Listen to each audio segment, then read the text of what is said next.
Hi, I'm Charles with AniCap. The story begins as a man and woman are on a date.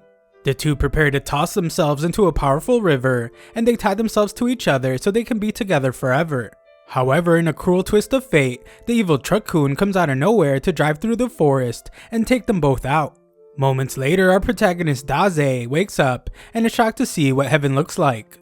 A woman explains that this is not heaven, and she is a guide to those that descend upon this world. Her name is Annette, and she reveals that Daze was chosen and transported to this new world. A fearsome dragon flies by as Annette explains that this world is shrouded in darkness, and Daze was chosen to be a hero who brings light to this world. Daze doesn't think of himself as a hero at all though. He was just some guy trying to commit double unalive with his girlfriend, and has now been brought to a strange world. Annette prepares to give him an inspiring speech to make him want to become a hero, but she is shocked when Daze does his thing and overdoses on some sedation pills. Annette purifies the toxins from his body, but Daze says that she's actually bothering him. Annette demands for Daze to become a hero to fulfill his great mission of saving this world, but Daze is just looking for a place to stop living. Daze keeps chowing down on his pills, but Annette reminds him that he is the chosen one. Daze points out that he never decided to be chosen, but Annette explains that Truck-kun is actually an otherworld selection truck. Among the many people in Daze's old world living unhappy lives, only those struck by otherworld Truck-kun get to redo their lives in this world. This is actually a world transfer service that her world provides. Being hit by Truck-kun means that he was unhappy with his life, so he was granted a chance in this world. Daze finishes up taking some more pills, and he angrily points out that the stupid truck interfered with the happiest moment of his life, his double unalive. He points out that they don't have the right to decide who's unhappy, but from her point of view, he was saved from a life so unhappy that he was going to end it all.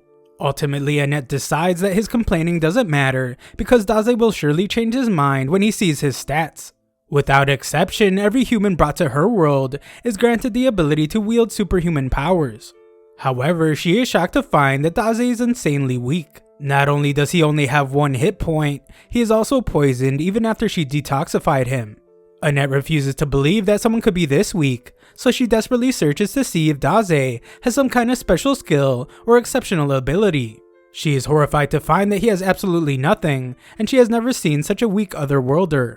The very sick-looking Daze goes to leave, but Annette stops him and finally agrees that he must have been brought to this world by mistake.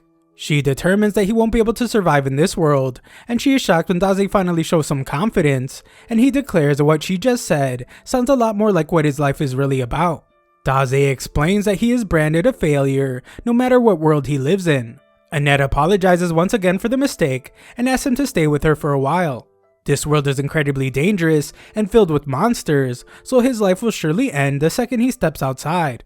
She is stunned though when Daze tells her not to worry because he's looking for his final resting place anyway. The reason why Annette is so shocked is because Daze is very different than all the others. Annette used to take pride in guiding otherworlders, and meeting them excited her. However, she started to realize how pretentious and arrogant they were. Soon she felt like her job was simply to flatter heroes over and over again, so she closed off her heart. However, her life has been turned upside down as Daze is totally different. Daze prepares to enter the dangerous new world, but Annette begs him to at least pick a profession first. Daze declares that he doesn't need to pick a profession because he's a born writer, and he says goodbye to the girl that he says has beautiful ears. As he leaves, Annette dramatically declares that she finally understands. The thing she has been waiting for was for this man to enter her life. Outside, Daze realizes that he can't read the writing in this world, but he can tell that there won't be any cafes for him to go to. Just then, a voice pops into his head and announces that Daze has earned 5 experience points for discovering a new area. Daze wishes the voice would stop as he suffers from migraines, but an even louder voice announces that Daze has risen to level 2. Just then, a tree collapses and a girl screams as she is attacked by a monster.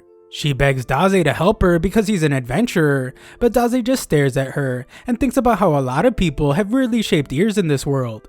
She keeps begging for his help, but Daze just asks for her permission to write a novel about her. Daze eventually realizes that she wants him to save her, so he tells her to give him a moment.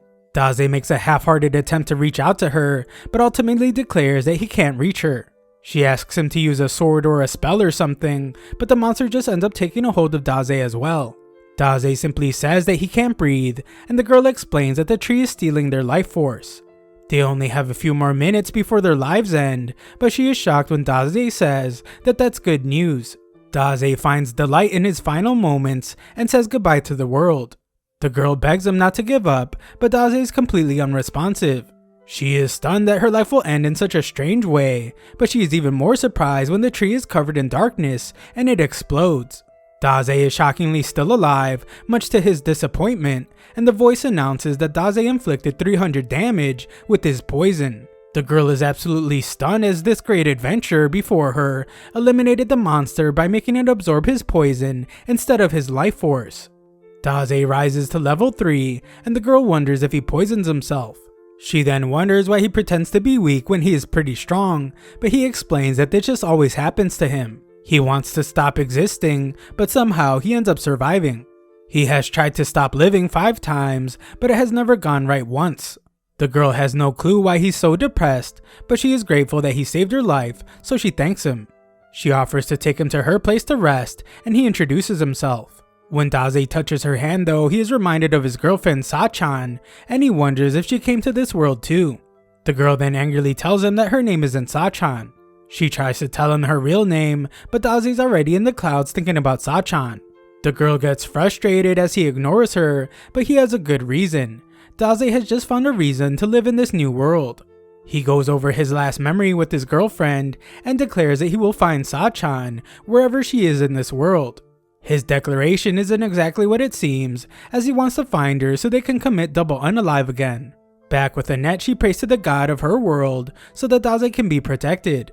She also wishes to meet him again one day, and she gets her wish as Daze returns. She couldn't be happier to see him, but she is stunned when his new cat girlfriend is there too. Annette can't believe that he already has a girl companion, but she composes herself as Daze has a question. He wants to know if Annette has met a girl named Sachan, and Annette is horrified to hear that a third woman is involved. Daze leaves as Annette had no information about Sachan, but the cat girl assures him that he will find her.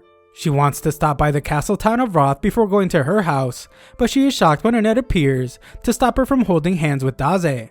Annette thinks it's shameless behavior, but the cat just wants to know why Annette came with them. Annette is too shy to answer, so the cat realizes that she must be in love with Daze. Of course, Annette denies it and simply declares that it's her job to protect the weak otherworlder. Him being an otherworlder makes the cat realize that is why Daze is so strong, but Annette points out that he's actually really weak. The two argue about how weak he is, but the cat reveals that Daze defeated a monster and saved her life. Annette is horrified because saving her life means that they have gotten close, and she angrily calls the girl a thieving cat. Just then, Daze announces that he found something wonderful. He calls it a very comfortable bed, but it's actually a coffin, and he tells the girls to wake him up when they arrive at the town. Daze says goodnight to Annette and Tama, but the cat angrily points out that isn't her name. Daze is already fast asleep though, and Annette sheepishly points out that Daze called her the right name. Annette then takes on the task of dragging Daze in his coffin, but Tama wonders if that's really her job as a clergy person. Eventually, Tama gets tired of dragging Daze in his coffin. She demands that he get out and walk, but there's no response from him. The girls begin to wonder if he's even alive, but his stat screen reveals that he's just resting. Annette is ready to continue, but the cat must remind her that her name isn't Tama. Inside his coffin, Daze remembers his girlfriend again, and promises to find her so they can double unalive. A while later, the girls wake Daze up as they have arrived at the castle town of Roth. Daze is amazed by this new world, and his group goes to meet with King Thomas and Princess Charlotte. Thomas allows them to stay the night in his castle after their long journey, so the girls think he's a very generous king. Thomas, however, only has one condition. He loves hearing stories from travelers, so he would like for Daze to share one pleasant memory from his travels. Daze offers to tell him what it feels like to sleep in a coffin, but this just sounds like a threat to the king. The king changes his mind and instead wants their advice on something. Thomas brings in a valiant warrior named Gomez and a minstrel named Otto. He explains that due to the influence of the Dark Lord, monster activity has increased recently. The king is growing too old to deal with this, so he has decided that one of these two guys will become Princess Charlotte's husband and the next king. Charlotte is having a hard time choosing, so the king asks the travelers for advice. The king is shocked though when Daze has no clue what to say.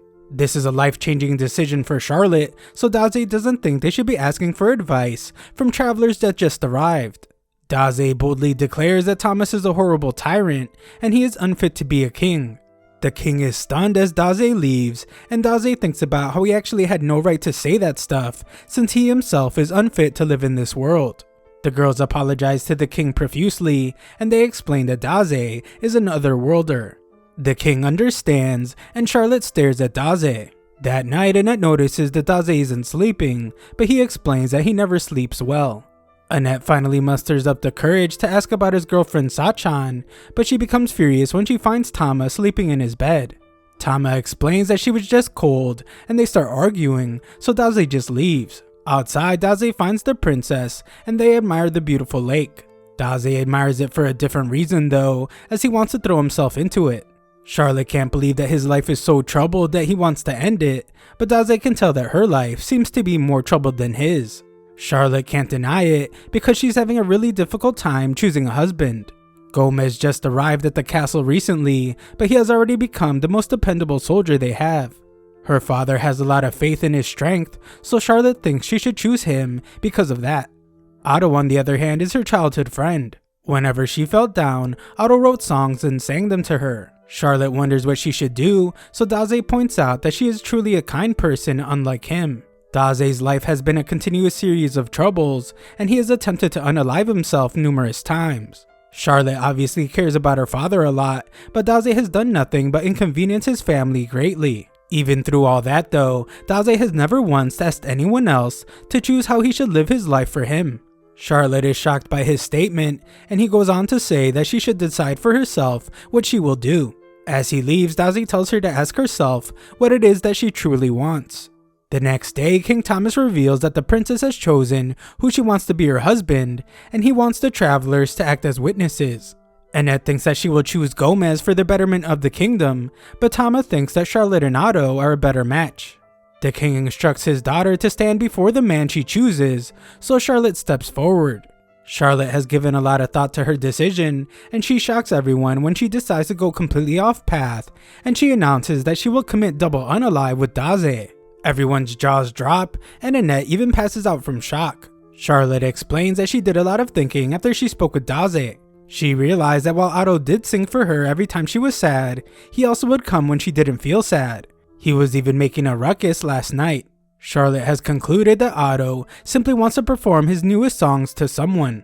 Her reason for not wanting to marry Gomez is a lot simpler though, and it's because he smells. King Thomas calls her a fool and begs her to choose one of the other guys, but Charlotte finally stands up for herself and tells the king that he is the fool for trying to make her marry someone she doesn't want to. It turns out that she never wanted to get married in the first place, but nobody took her feelings into consideration. The only one who actually cared about her opinion was Daze, and Daze now understands why she wants to commit double unalive with him. Just then, Gomez gets really angry about being told that he smells, so he makes fun of Charlotte's nose and terrifies everyone when he begins to transform. After transforming, Gomez reveals that he's a servant of the Dark Lord, and he intended to acquire the kingdom by becoming its king so he could offer it to the Dark Lord. He never thought that the princess would be able to see through his disguise, but the princess actually didn't figure it out. Gomez just really smells bad. Gomez has heard enough and decides to just end everyone's lives. Tama desperately tries to wake Annette up to help fight the demon, but it's no use, so the king's guards go to attack. Gomez easily knocks them back though, and Tama must rescue Annette from being crushed. Tama launches a counterattack and decides that if Gomez wants to play so badly, then she will play with him. Tama is only a level 14 martial artist, so Otto declares that he will assist her by singing for her. Tama's then shocked to see that he's a level 89 minstrel.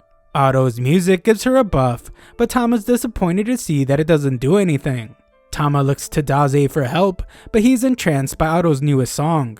This leaves Tama to go one-on-one with the beast, and she manages to land a cat punch and a cat kick. Gomez easily pushes her back though, and mocks her by acting like he didn't feel a single thing. Gomez announces that he will put all his power into his next attack, and his iron horns will tear Tama to pieces. Tama's terrified of his sharp horns, but Daze interrupts and politely asks if the demon could end his and Charlotte's lives first. Gomez is in disbelief, so Daze explains that they both want to be eliminated, and it would be an honor if Gomez did it with his magnificent horns. Charlotte has been freed from the grasp of her father, so he wants the giant cow to grant them this wish. Everyone begs Daze to rethink his decision, but the thing Daze calls a giant cow is already on board. Gomez says that he will eliminate them first, then the king, and after that he will burn the city to the ground, ending the lives of every citizen in the kingdom. Daze couldn't care less since they won't be alive for all that, but Charlotte seems upset. Daze assures her that everything will be fine though, because their wish will be granted. Everyone begs for the monster to stop, but it's too late as Gomez has already started charging at them. Just then, Charlotte comes to the realization that she doesn't want her life to end just yet. She declares that she wants to continue living so she can protect the people of the kingdom. It turns out that Daze knew she would come to her senses, and he points out that she really is a kind princess. Daze had a plan all along as he pushes Charlotte to safety, and he declares that as his partner for Double Unalive, she simply will not do. Charlotte calls out to him as he's about to get obliterated, but Annette comes out of nowhere and protects Daze with the barrier. She's a level 18 priestess, and she refuses to let Daze lose his life while she is around. The demon's horns are shattered by Annette's barrier, so Tama follows that up with her Wildcat Strike attack. This attack is pretty powerful, and it sends Gomez flying out of the castle. Tama begrudgingly thanks Annette for saving her, but Annette points out that Tama saved her as well. Otto declares that he will turn their beautiful friendship into a song, but everyone has had enough of this guy already. Just then, the king apologizes profusely to Charlotte. He realizes now that he should have considered her feelings, and he doesn't think he's fit to be king or fit to be her father. He begs for forgiveness, so Charlotte accepts and they agree to be more open with each other in the future. The two have a very nice moment, but Daze can't help but think about how he failed to unalive again. A while later, a guard urgently warns that monsters have arrived at the southern gate. We see that Charlotte is in charge now, so she sends the royal guard to exterminate the threat. Back with our group, the girls hope that Charlotte will be able to handle the pressure of ruling as the queen. Daze speaks from his comfortable coffin and explains that Charlotte made the decision herself, so she will be fine. Daze declares that women that are losing their life are very beautiful, but women who stand up on their own 2 feet are beautiful as well. The girls are tired of his nonsense though, and they just wish he would walk on his own already. Eventually, the girls get tired and decide to take a break so they can eat something.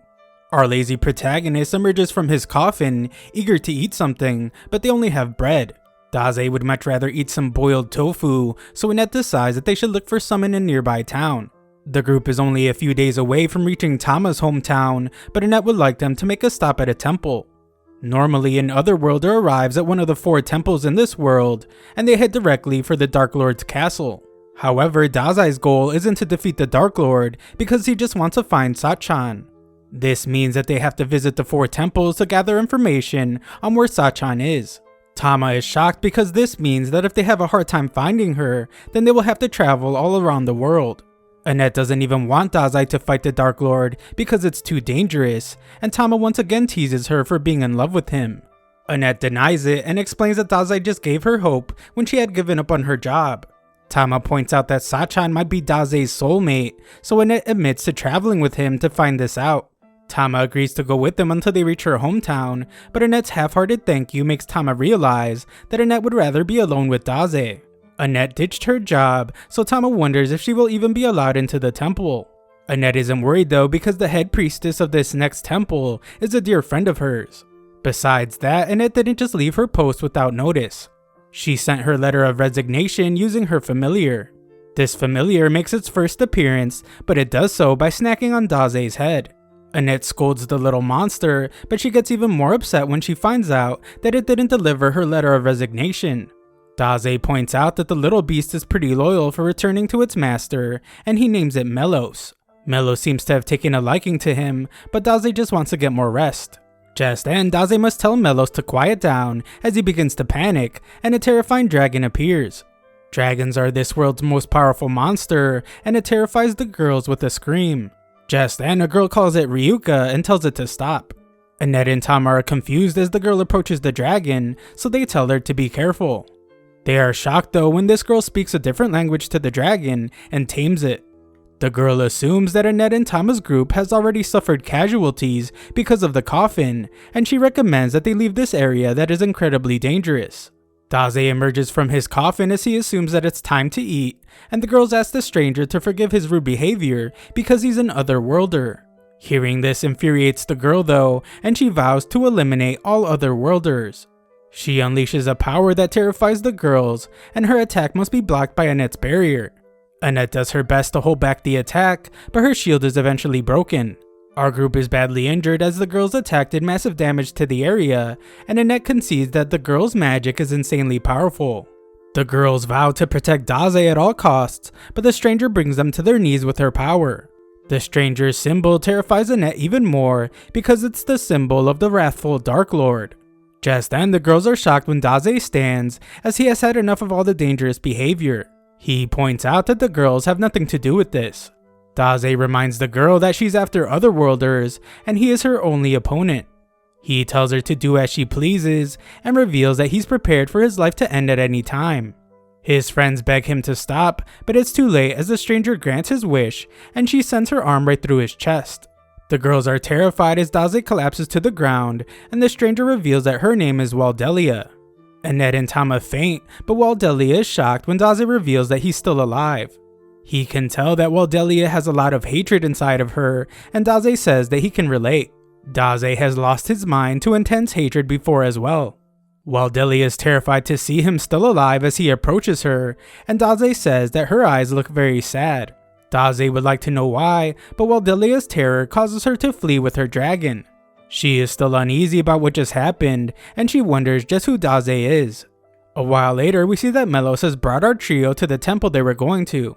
The priestess rushes to Annette, but Annette tells her that Daze needs immediate medical attention. He's in really bad shape, so the priestess summons every priest to bring every healing potion they have.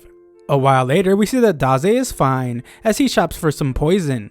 The vendor explains that the poison is most effective when thrown at a monster, but he is shocked when Daze just drinks it.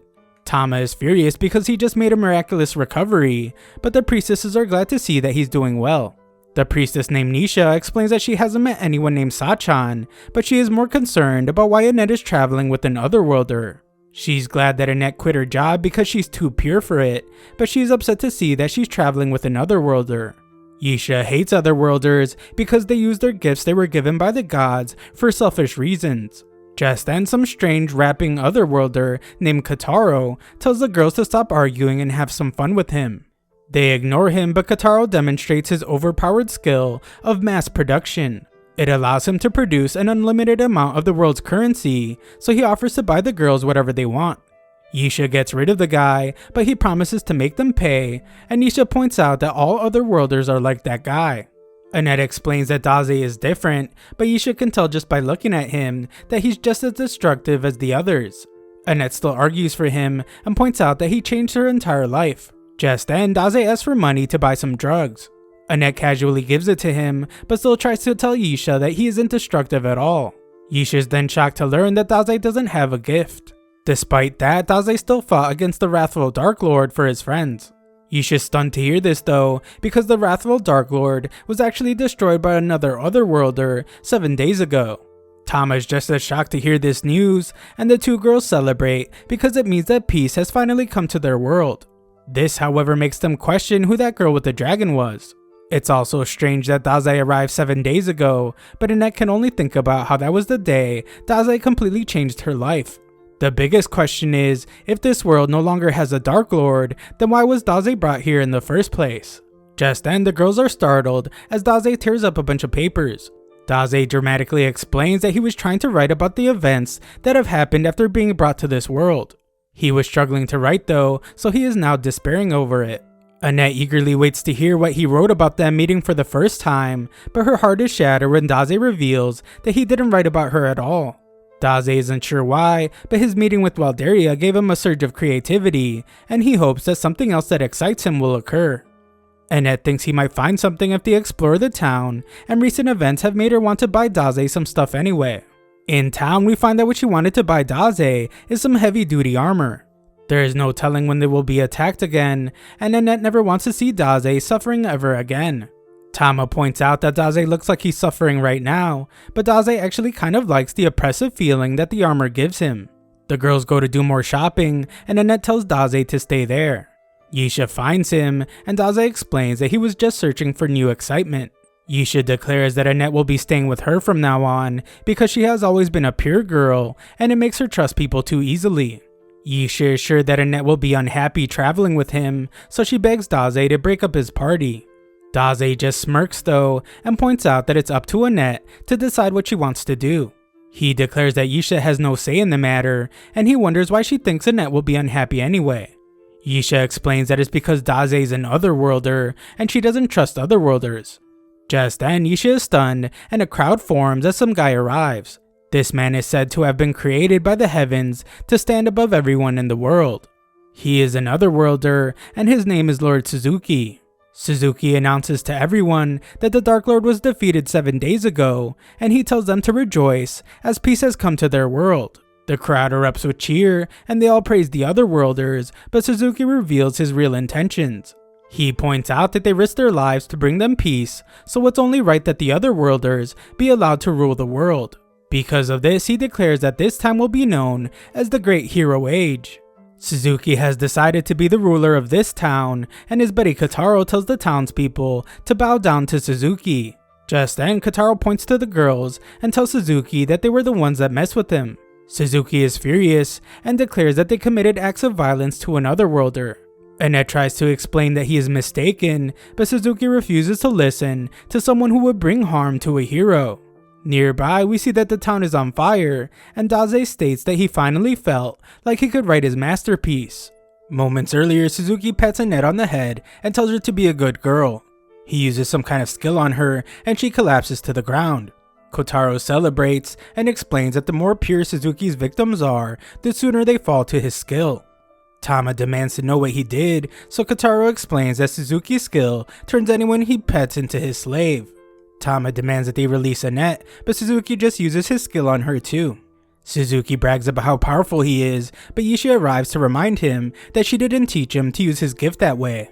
She declares that the town will never fall under his control, and all the townspeople agree with her. Suzuki decides that he will just have to destroy the town, so he sends his wolves to attack everyone. He demands for Yisha to call him a hero, and tells her to be happy because he plans to use her church as his castle. The town is now on fire as chaos breaks out. Tama is under Suzuki's control, so she attacks Daze like a wild animal.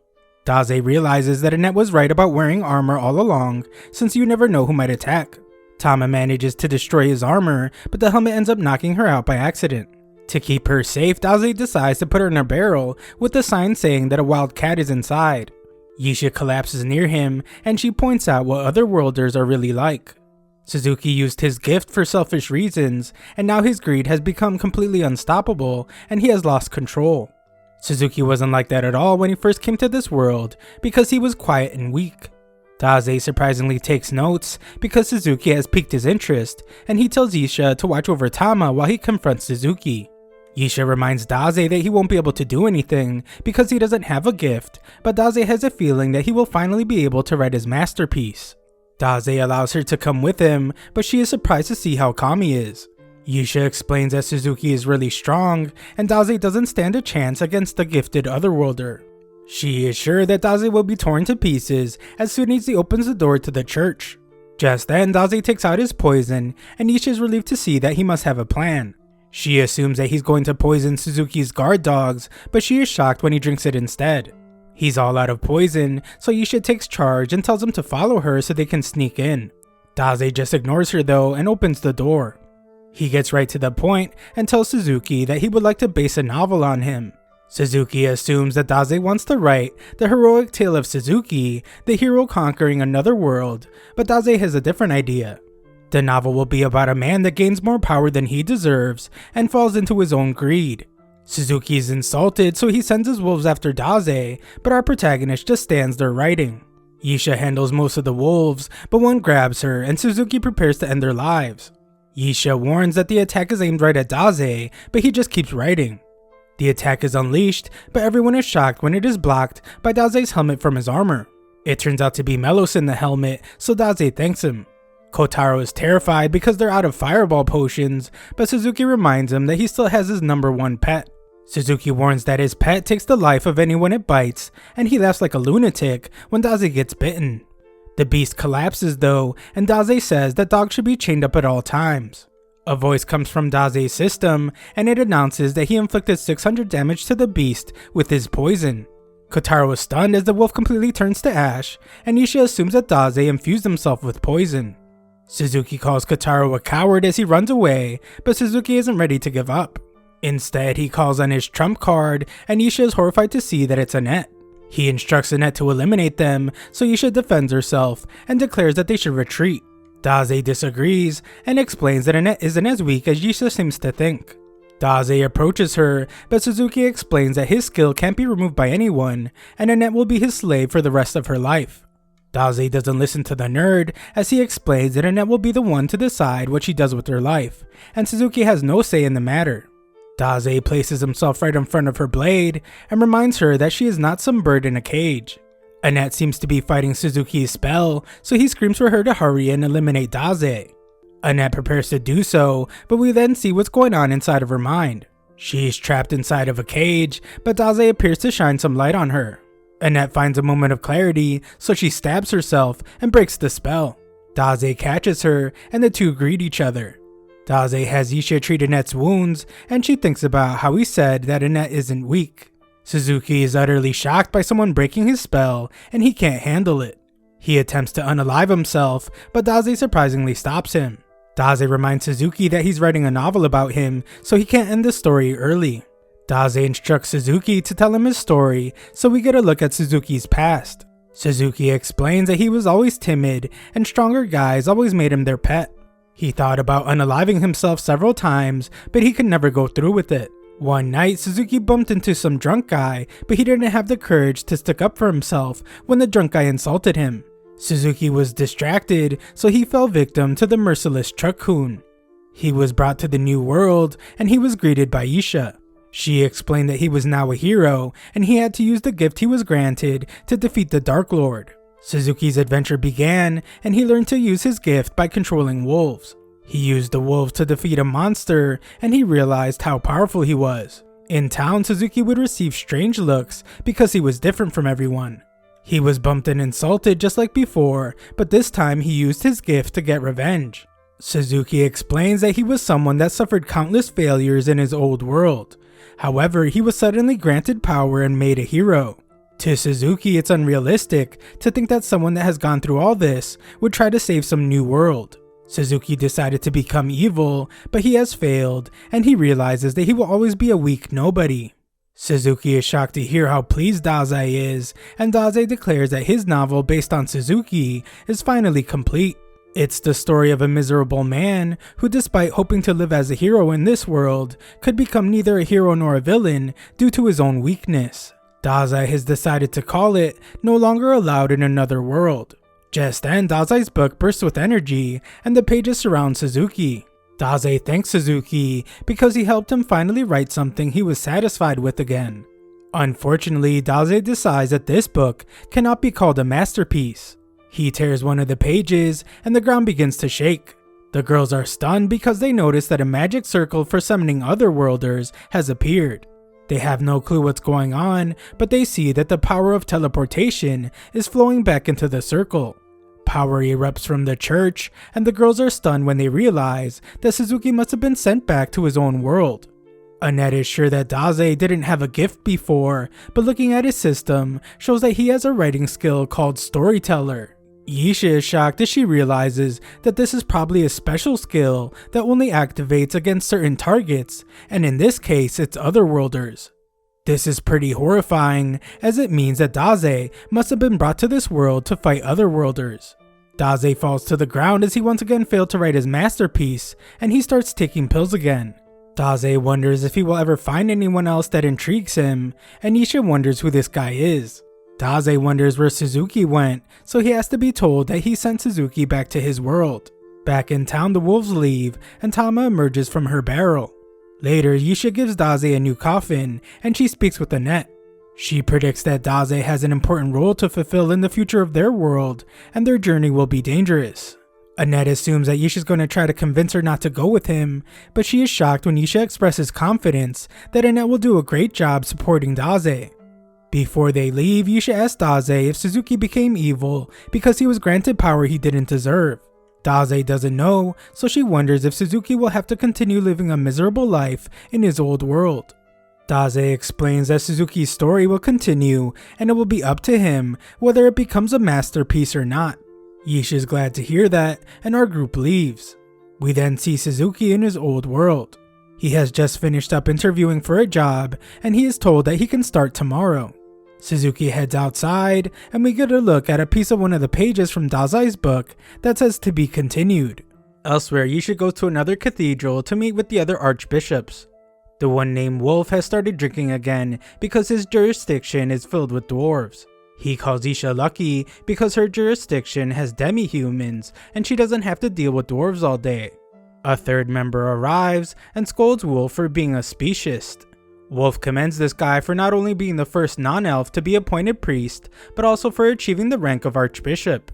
This big red guy is a goblin, and he points out that a person's species doesn't really matter. There are even some elves that behave in a way that is disgraceful.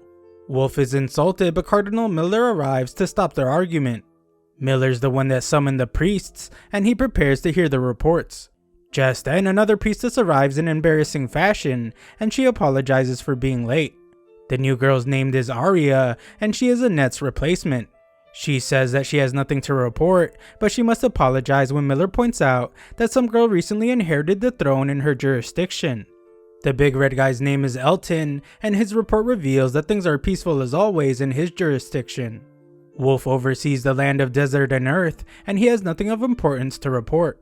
There are frequent conflicts between dwarves, but it's nothing out of the ordinary, and they even attack Wolf sometimes. Yisha introduces herself to the newbie, and reveals in her report that an Otherworlder went on a rampage and destroyed half of a town. Miller explains that the Otherworlders are exactly why he called this meeting. The wrathful Dark Lord has already been defeated by a group of Otherworlders, so it has been decided by the Pope that the magic circles connecting their worlds will be sealed. This means that they will stop summoning Otherworlders. Elton is glad that their battle against the Dark Lord has ended, and Wolf is relieved to finally be free from looking after the Otherworlders. However, Miller gets very serious and reveals that there is a new problem at hand. The 7 Otherworlders that defeated the Dark Lord have claimed the Dark Lord's lands and become its new rulers. The others are shocked, but it gets worse as the Otherworlders sent a declaration to the Pope. Their intentions are to transform all the lands into a utopia. The Pope is greatly distressed because he believed that the Otherworlders were angels sent to save this world, and he loved them because of this. However, these people that he considered his own children have now bared their fangs against him and declared war against the world. The 7 angels that saved the world have become 7 fallen angels who are now threatening the world. That isn't all though, as there are other fallen Otherworlders who have begun causing chaos in each region. As if all that weren't bad enough, the daughter of the Dark Lord named Waldelia is still a threat. It's the mission of the archbishops to protect the peace of this world, but they can't believe that the Otherworlders have become their enemies. If the Otherworlders work together, then they will surely become more of a threat than the Dark Lord was. Arya wonders how they will fight such a threat, and Yisha thinks back to Dase's power. Yisha declares that there might be a way to defeat the Otherworlders, and she tells the other bishops about Daze. She explains that he used his gift to send an Otherworlder back to his own world. The others are stunned to hear that such a power exists, and the Pope arrives to question if this is really possible.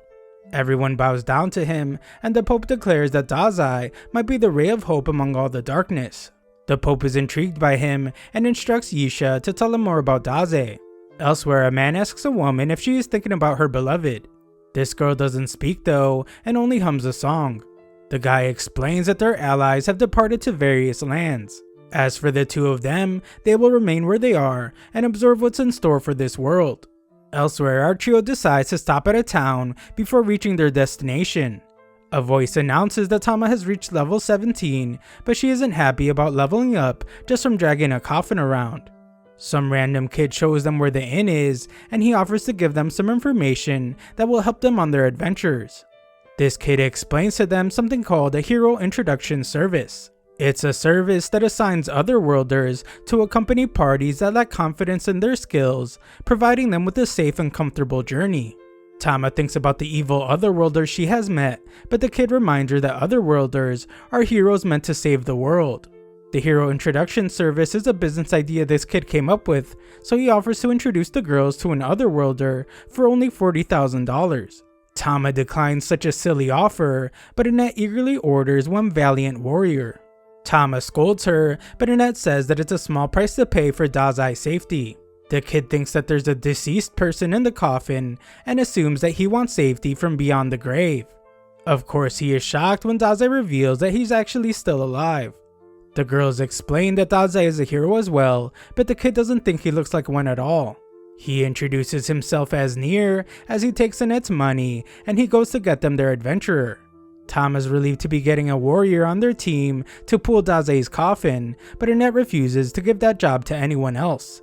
That night, our trio waits for Nier at the inn, but Dazai is sure that he won't be returning. The innkeeper knows all about Nier, and Annette confirms that they gave him money. She reveals that Nier actually scams people a lot, and it turns out that he has never even met an adventurer. There is no way he could introduce anyone to an adventurer, and they were just fooled by Big Mouth Nier. Annette becomes furious, and Tama does her best to get her to take deep breaths. Nier is an orphan, and he makes a living by fooling visitors who come to town. He doesn't have any adults in his life to scold him, so he has become the town nuisance. The innkeeper is sure that the heroes Nier talks about don't exist, because if they did, then they would have saved Nier by now. Elsewhere, we find Nier under a bridge, and he stares at a sword. The sad moment is interrupted when he is captured by a mysterious group.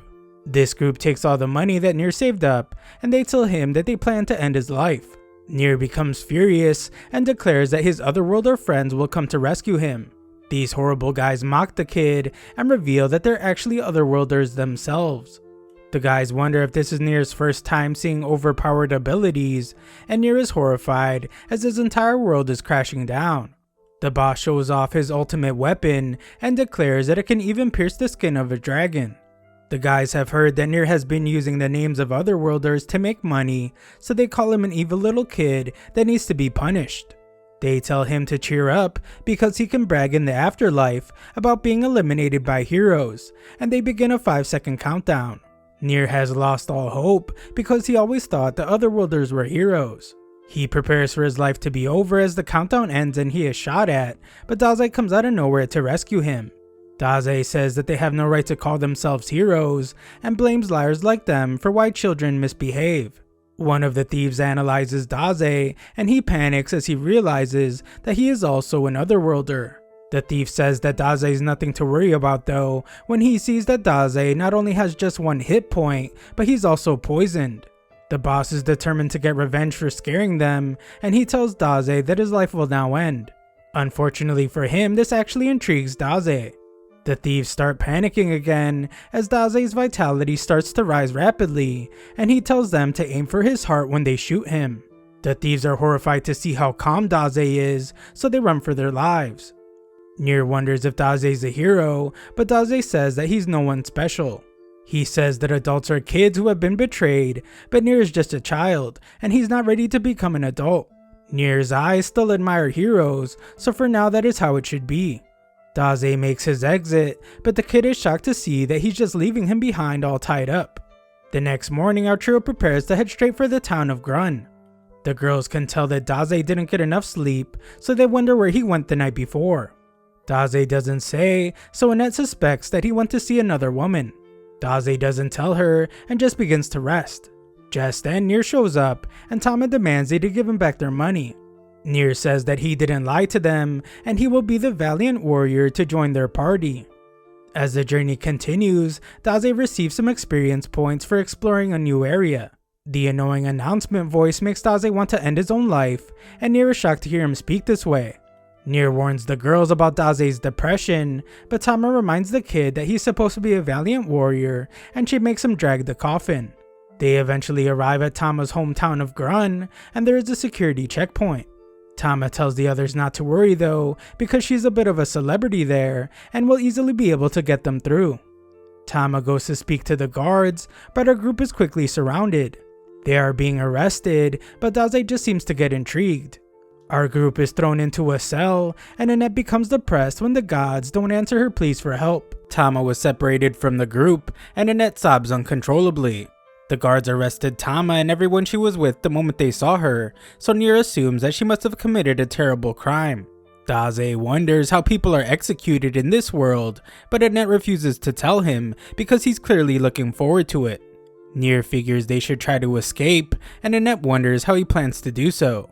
The kid picks the lock, but Annette doesn't think the behavior is fitting for a supposed valiant warrior. Nier thinks that Daze will praise him for picking the lock, but he's actually disappointed because he has to live now. Their escape instantly fails, and they are quickly captured. Daze tries asking the guards if they will be executed, but they just call him a creep. Our group is told that they have committed some severe crimes, so they will actually be executed. Everyone except Daze argues against the decision, but they are told that they are guilty of kidnapping the kingdom's princess named Matilda. Matilda turns out to be Tama, and she has to tell her father again that she wasn't kidnapped. Tama explains that she was traveling while improving her combat skills, and Annette corroborates the story. Tama demands that her friends be released, but the king refuses, and Daze is the only one pleased with the decision.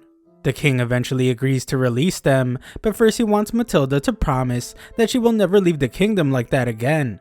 He wants her to act more like her mother, someone fitting of royalty. Tama takes one look at her poor friends and agrees to do as her father says. She will act like a princess from now on, so she apologizes to her friends as their journey together will have to end. Tama leaves and the rest of the group is set free. They go to eat, but Daze is pretty disappointed about not having his life ended. Nier can't believe that Tama is a princess, and Annette realizes how wrong she was for treating Tama so poorly. Annette now panics because she fears that she will be executed for being so mean to her. Just then, a waitress named Fawn overhears them talking about the princess. Fawn used to serve the princess in the castle, and she seems disappointed to hear that the king forced Tama to return. Daze can tell that she knows a lot about Tama's relationship with her father, so he asks for more information. Daze explains how he met Tama and admits that it would be pretty hard not to be interested in her past. Annette doesn't think they should pry into her past because she is a princess, and they should probably start calling her by her real name.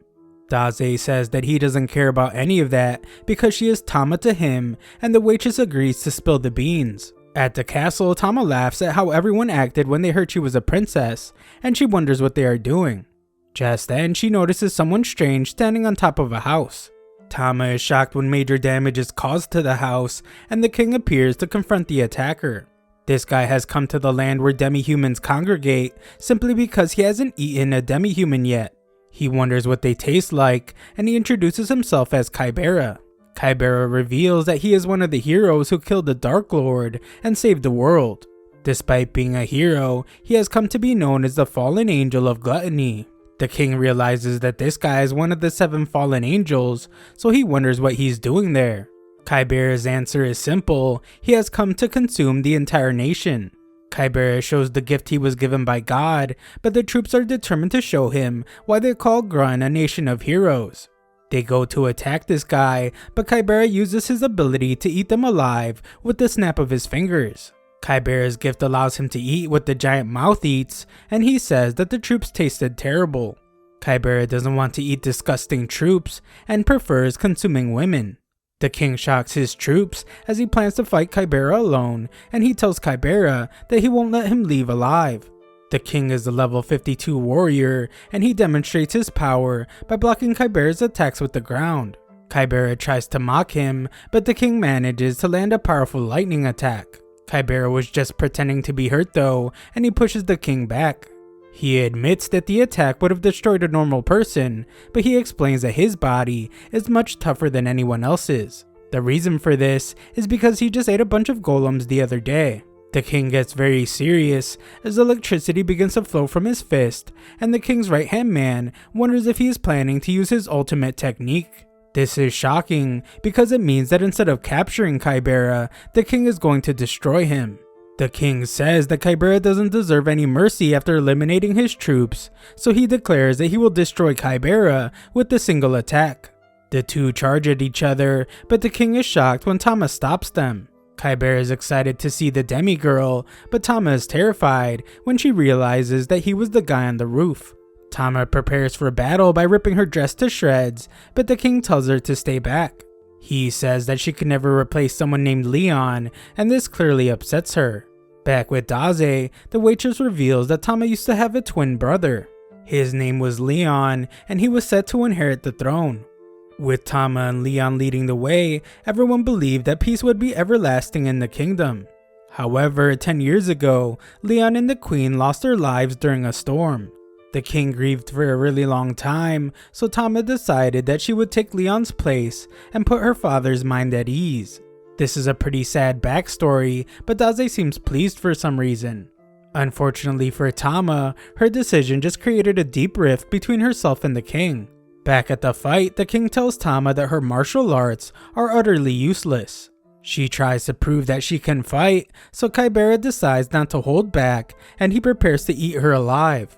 Tama is about to be consumed, but her father pushes her to safety at the last moment. Tama screams to him as he has lost his arm, and Kybera admires the love between a parent and child. Kybera was hoping to get a taste of the king's ultimate technique, but he's disappointed because he won't be able to use it with the missing arm. Kybera mockingly apologizes for eating it, and this makes Tama furious. She attacks with blinding rage, but the king's right-hand man takes her away. The disappointed Kybera decides that he will have to save the main dish for later, and he wonders how he will consume the king. Back with Daze, he thanks Fawn for the information, and the king's right-hand man appears out of nowhere. Tama is unconscious, so he explains that the castle has fallen to the evil Otherworlder who suddenly showed up. Just then, everyone in the kingdom is startled as the hole is blown through one of the castle walls. Everyone becomes concerned when they see the tied up king, and Kybera declares that he is the new king of the land. Kybera assures them that he is not there to oppress them, and he only wants one thing as king. This one thing is pretty horrible though, as he says that he wants to taste the flesh of all the varieties of demi-humans who live there. He tries to calm everyone down by saying that the men can continue working as usual because he only wants to consume women and children. The people reject this horrible offer, but Kybera makes an example out of one of them. Kybera changes his mind about not eating men and decides that he will just eat entire families so they can be together inside his stomach. Everyone panics as they run away, but Kybera has stationed monsters all over town. Kybera leaves for now, and Nier points out how that guy is a psycho. Daze doesn't seem bothered at all for some reason, and just finishes up some writing. Tama's situation is really difficult, so Daze calls her the heroine of tragedy. The heroine he seeks never just accepts tragedy, so he tells Tama to open her eyes and show him the rest of her story. This causes a quick flashback to when Tama was with her mother. Tama wakes up and frantically searches for her father. The others explain that Kybera has taken over the capital and is planning to eat their citizens. The furious Tama is stopped from going after Kybera, and she is reminded that the king didn't even stand a chance against him. Tama reveals that her father only failed because he was trying to protect her, and she vows to protect this nation.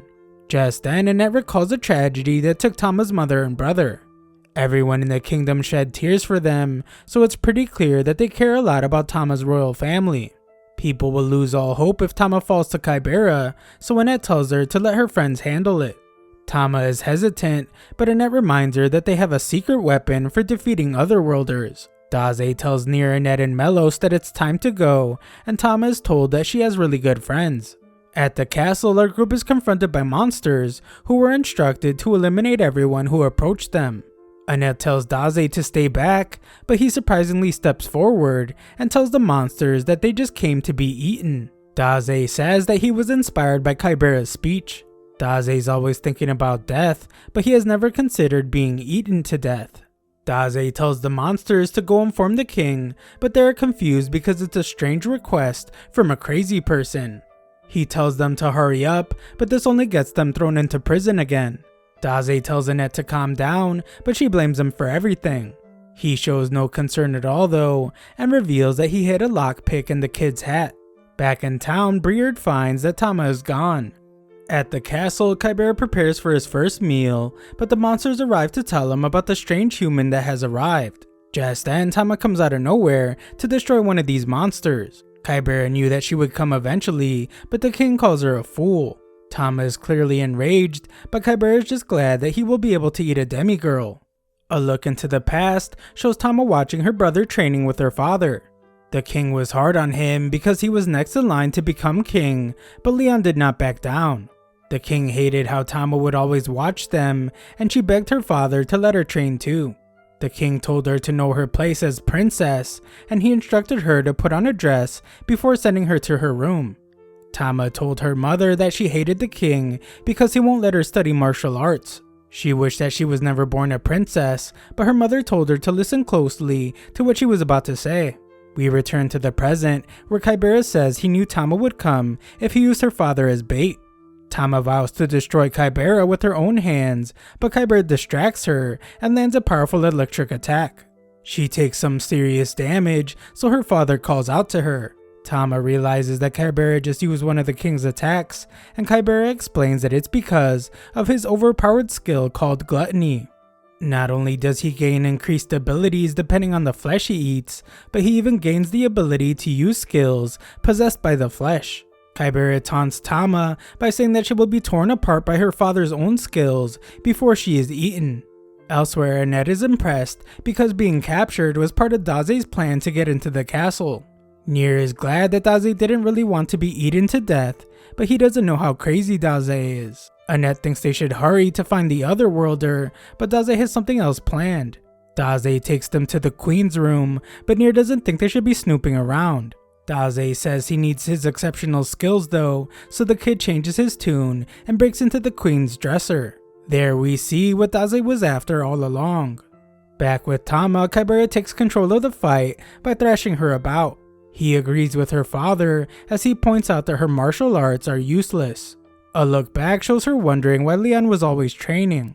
Leon admitted that he wasn't a very good fighter and said that Tama might even have more talent for it than him.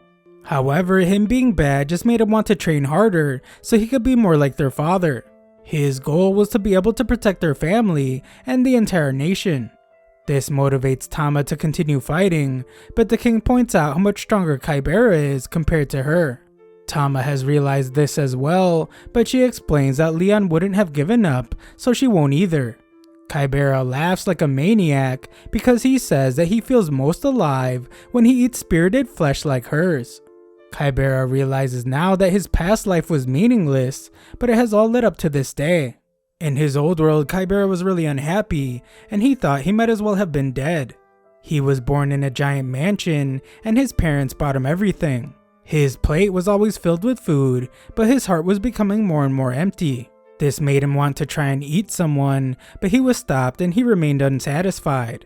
From the outside, everyone thought he was fortunate, but Kybera felt like he was a caged animal. Kybera unleashed his frustration on a homeless person, but it wasn't enough, and he thought he was the most miserable person in the world. Just then, Truck-kun came to the rescue, and Kybera smiled before being crushed. This is how he came to this world, and now he eats whatever he wants. The king screams in agony as Kybera moves to eat Tama, but Kybera is stopped as Daze appears out of nowhere. Daze says that this story is so boring that he couldn't bear to listen. Kybera tries to control his monster mouth thing, but it surprisingly doesn't move. This has never happened before, and Kybera realizes that his instincts are refusing to eat Daze. Annette arrives to declare that Daze has the ability to banish otherworlders from this world, and she tells Daze to write Kybera's story. She heroically tells him to use his gift Storyteller, but Daze refuses. He explains that Kybera is a boring man, and his boasting about his own misfortune isn't worth writing about. The annoyed Kybera demands respect and unleashes a bunch of power. He vows to eliminate everyone before eating the princess, and Tama thinks about how this is all her fault. It was all her fault for trying to fight, and if she just realized that she would never be Leon, then none of this would have happened. Tama sobs as she blames herself for everything, but Daze comforts her and dedicates a story to her. Just as he had hoped, Tama's ill-fated destiny was worth writing about. Tama opens the book, releasing its power, and Annette notices that it's Daze's gift. This is pretty shocking, as she now wonders if his ability even works on non-otherworlders. Her thought is interrupted though by the attacking Kybera. Daze learned about Tama's past, and he came to realize that her kindness makes her suppress her own true feelings. Because of this, she was bound to her father's vision of an ideal princess.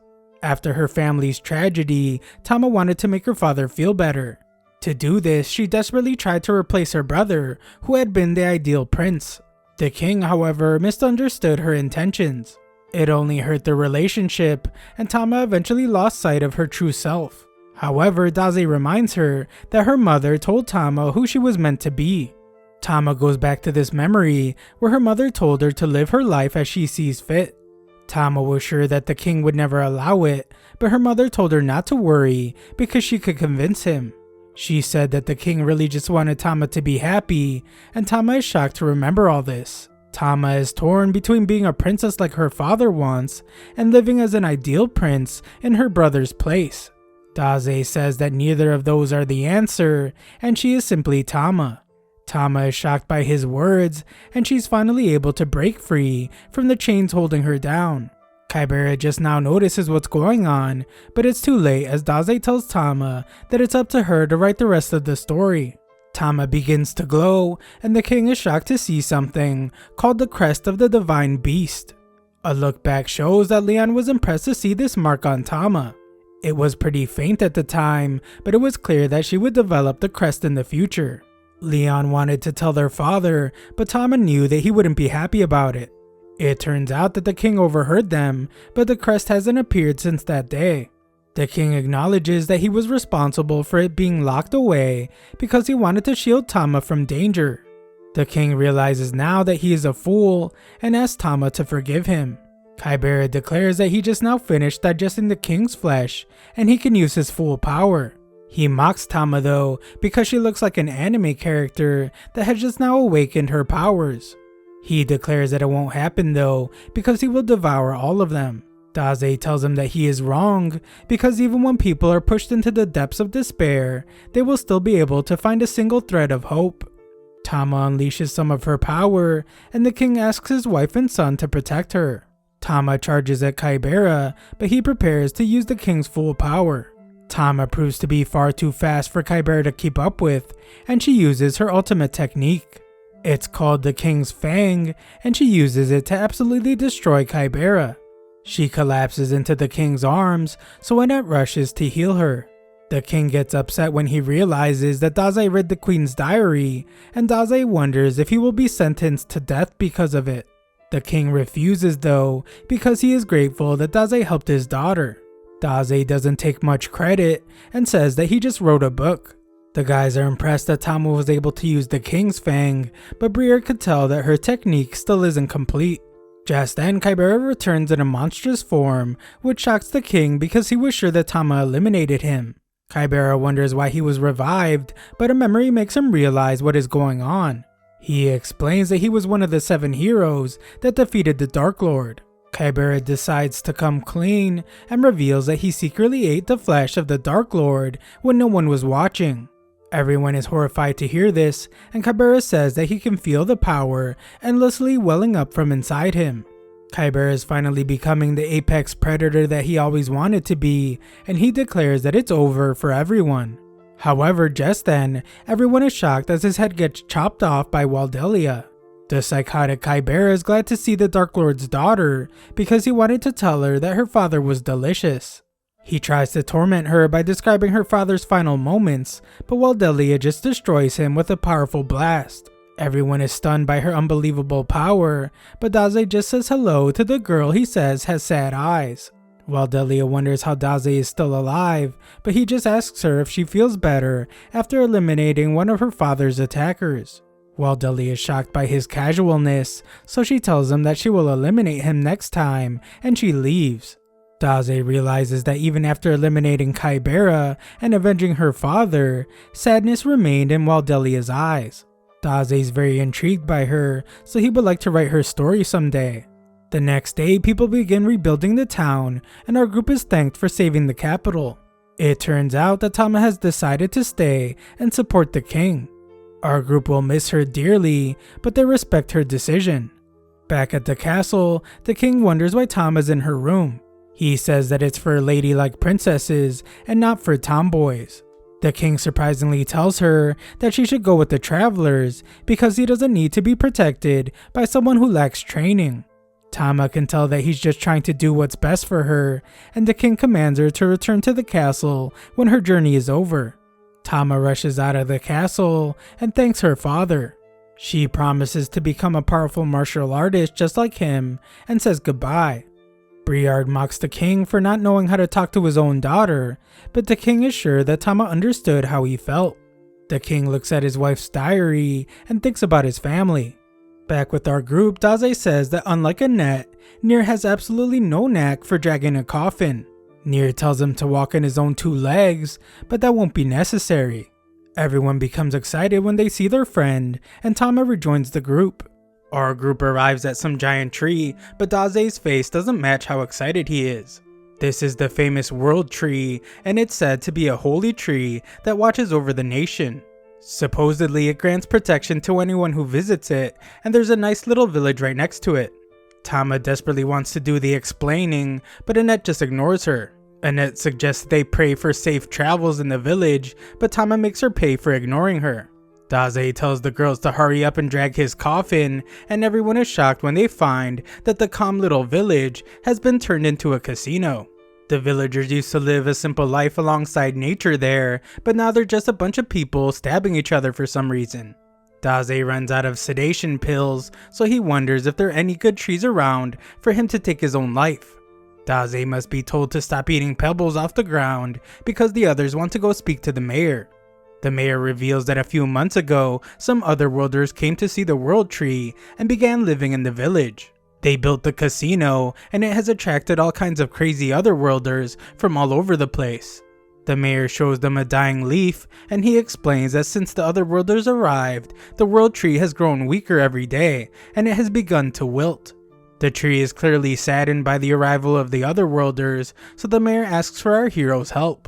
Daze has a request as well, so he asks the mayor if he can fill his container with sedation pills. Just then, some guy who overheard their conversation declares that he will save the tree. He's an otherworlder named Yamada, so our heroes assume that he's looking for a fight. Yamada assures them that he is different from the other otherworlders because he truly wants to bring peace to the world.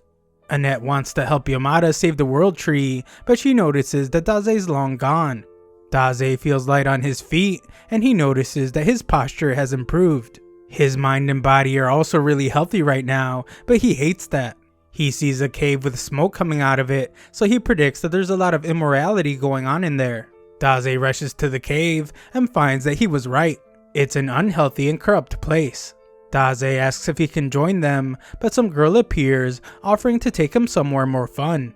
This ends up being a bar where the girl thinks Daze has had too much to drink. Daze says that his life is incredibly sad though, so he's trying to drink until he stops being alive. She explains that that cave is where people who are addicted to the World Tree's pain-relieving leaves go. Daze says that he can't sleep when he thinks about his body becoming healthy, so the girl offers to help him fall asleep. She says she can do this if he just watches her dance, but Daze doesn't believe her. She tells him to just watch, so he does. The dancing begins, and Daze watches very closely.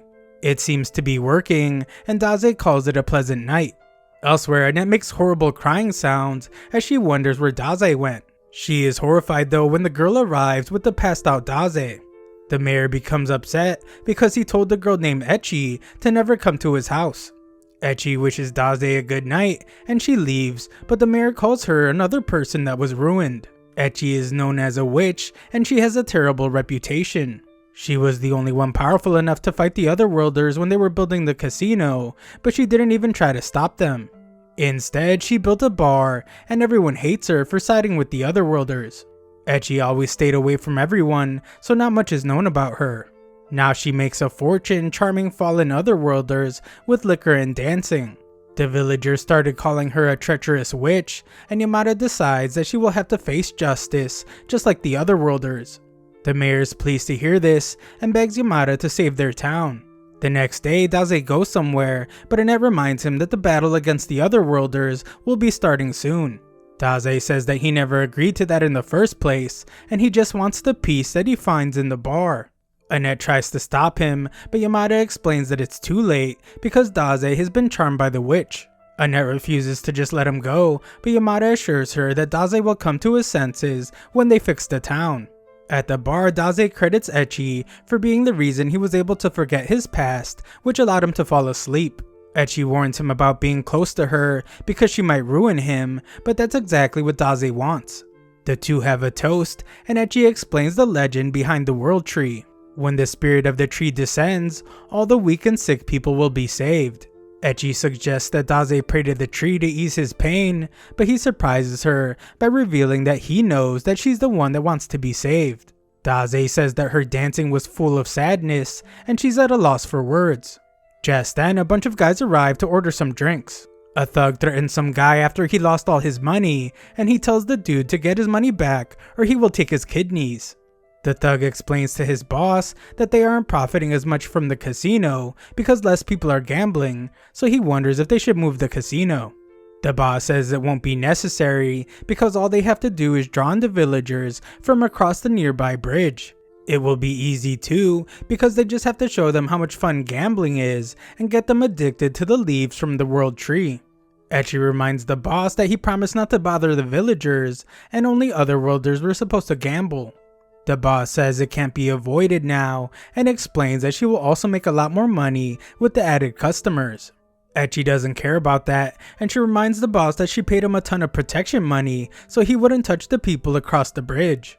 The boss ignores her and just tells his goon to get a couple people from across the bridge addicted to the leaves. Ecchi tries to stop him, but she just gets tossed aside. Daze says that women like her shouldn't be called witches because she is actually an angel. Just then, the ground shakes, and the thugs are shocked to find that part of their casino has been destroyed. Yamada tells the thugs that it's time to face justice, and he includes the witch. Yamada prepares to punish them, but Daze arrives, upset that Yamada ruined his peaceful day. Daze can't stand grand people like Yamada, and Yamada calls Daze a disgrace to the other worlders. Yamada tells him to think carefully about what his next move will be, but Daze just sits down. Daze has never once respected someone for lecturing him, and he isn't the type to listen to a lecturer either. Yamada decides to show him what righteous behavior looks like, so he attacks all the thugs at once, and his power of judgment erupts moments after. This guy is really strong, so the thugs decide to run away. Ecchi thanks him for saving the town, and Yamada is glad to see that she has come to her senses. The townspeople celebrate Yamada as their hero, but they call Ecchi a traitor. They think she was working with the otherworlders, and they wonder how much money she made off of her exploits. Yamada tries to point out that she has changed her ways, but the people still tell her to get out of town. Daze steps in front of the angry mob and says that all people are worthless scum. They think that he's siding with the witch, but Daze explains that Ecchi was the only one fighting to protect this town. Every night she made sure that the thugs were happy and kept them in check so no harm would come to the townfolk. Without her, the thugs would have come for the villagers a long time ago. Daze calls her the true savior of the town, and he shames everyone for throwing rocks at her. No one believes him, so Ecchi says it's okay, and she apologizes to everyone as she leaves. Everyone celebrates as they have successfully pushed the witch out of town, but Yamada is horrified. Daze knew it would happen all along, as he explains that the line between righteousness and evil is a hazy thing.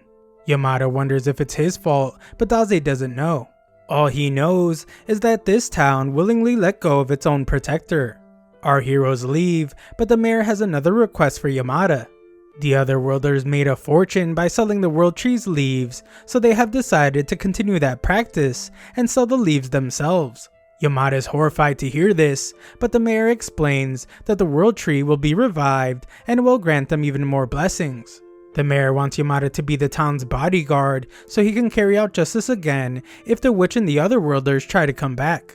Yamada can't believe this dark turn of events, and the mayor offers him 10% of all profits. Yamada thinks about Daze's words, and he wonders what he has done. Back with our heroes, Daze thinks that he's no different from everyone in that village. Daze wasn't able to save Ecchi, and everyone feels the same way. Just then, everyone is stunned as the entire world tree dries up.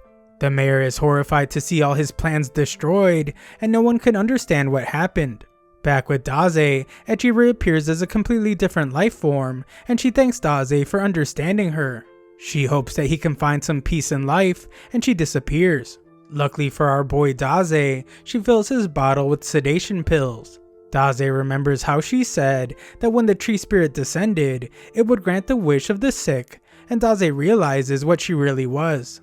Daze finds a moment of peace, and he munches on his pills. A while later, our group walks through a desert. The sunlight is really getting to Tama, but Daze hopes that the sun will turn him into a lump of ash. There isn't a single thing in sight, so our group wonders if taking this route to the next temple was the right idea.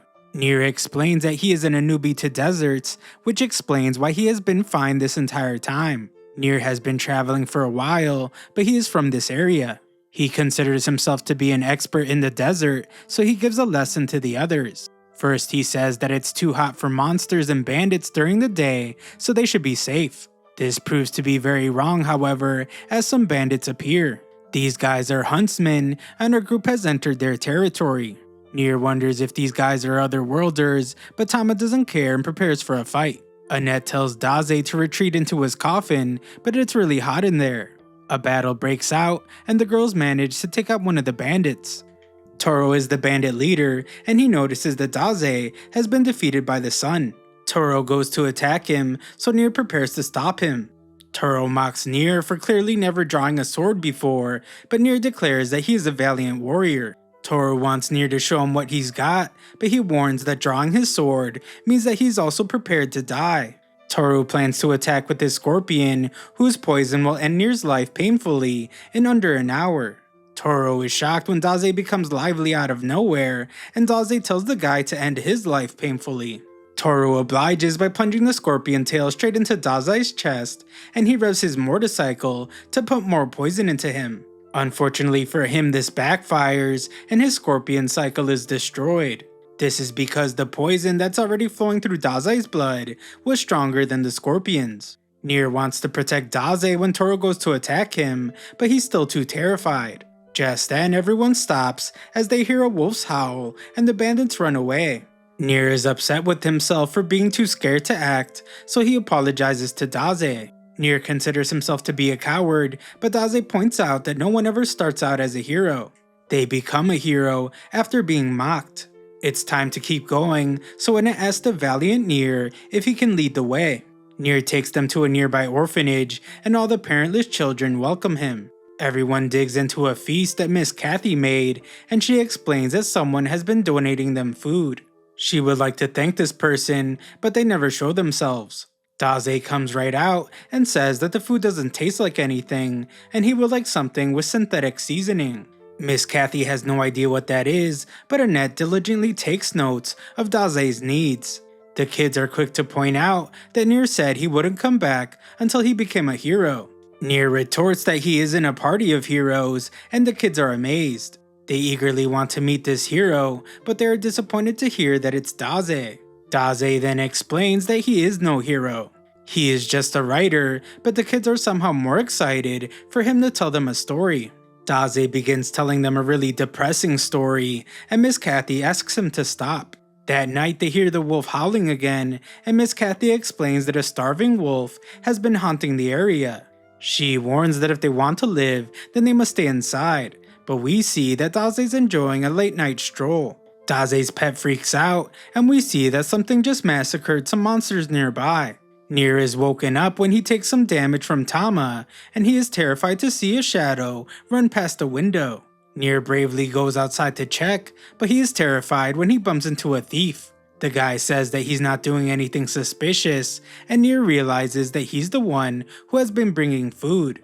This guy enjoys making kids smile, but he doesn't show himself because secretly watching from outside the window is enough for him. Nier calls him a weirdo, but the guy's intentions are pure. Nier explains how his parents died, and apparently his father left him this sword. Nier is traveling so that one day he can become a valiant warrior worthy of the sword. If he becomes a warrior, then the orphans can be proud of being from the same orphanage as him.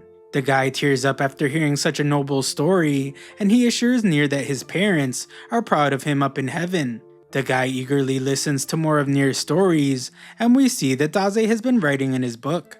The guys talk until the morning, and Nier invites the stranger inside to have breakfast. The guy declines, however, as just supporting them from the shadows is enough for him.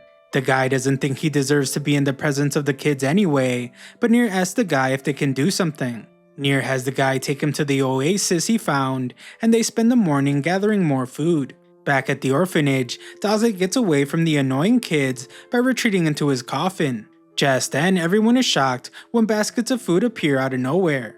That night, Nier is exhausted, and Miss Kathy reveals that something terrible has happened. Nier wakes up, and she reveals that one of the orphans has been taken. It's the bandits, and Toru demands that the person in charge of the orphanage come out to speak with him. The girls tell everyone to stay inside, and they promise to rescue Nate. They rush outside, but Toru is eager to get revenge, so everyone instantly starts fighting. Nier still can't bring himself to do anything, so the stranger from earlier appears to take Nier to safety. Nier is furious with himself for not being able to move in the face of danger, and he wonders why he's such a coward. Just then, the stranger begins to have flashbacks. He becomes very serious, and he calmly tells Nier to hide while he takes care of everything. He reveals that in his old world, he lost something important because of his legs. Nier is shocked as he begins to realize what this guy is. The stranger can't fix the past, but he declares that he now has incredible power. He begins to transform, and he declares that he now has the power to slay foul men who would make a kind boy like Nier sad. Nier is stunned as the stranger turns into a wolf, and we see that Daze is watching. The stranger goes on a rampage and absolutely tears into the bandits. Toru tries to get away, but the stranger is too fast. He thinks about how the people who took something dear to him were just like these terrible bandits. The wolf prepares to end Toru's life, and Daze watches with anticipation. Nier remembers how the stranger wished he could be kind like Nier, and Nier begins to cry. He finally finds the bravery within himself, so he draws his sword and stops the rampaging stranger. Nier reminds him that if he eliminates the bandit, then he will never be the kind person he was ever again. The stranger keeps going after the bandit, but Nier keeps stopping him every step of the way. The furious wolf goes to attack Nier instead now, and everyone is horrified when Nier decides to drop his sword. Nier doesn't move a single inch, and the wolf amazingly stops his attack. The transformation is undone, and the guy comes back to his senses. Afterwards, the stranger explains that he was just like Nier. He lost his parents when he was young and lived a lonely life. One day, a boy reached out to help him, and it was the first time that the stranger experienced kindness from another person. Unfortunately, the happiness didn't last long. One day, the boy was getting beaten up, and the stranger was too terrified to help him. He decided to run away instead, and he ended up getting wrecked by Truck-kun. He has never been able to forget that day, and he blames his legs for why he had to abandon his friend. Just then, Daze very directly points out that he's just remembering things in a way to make himself feel better.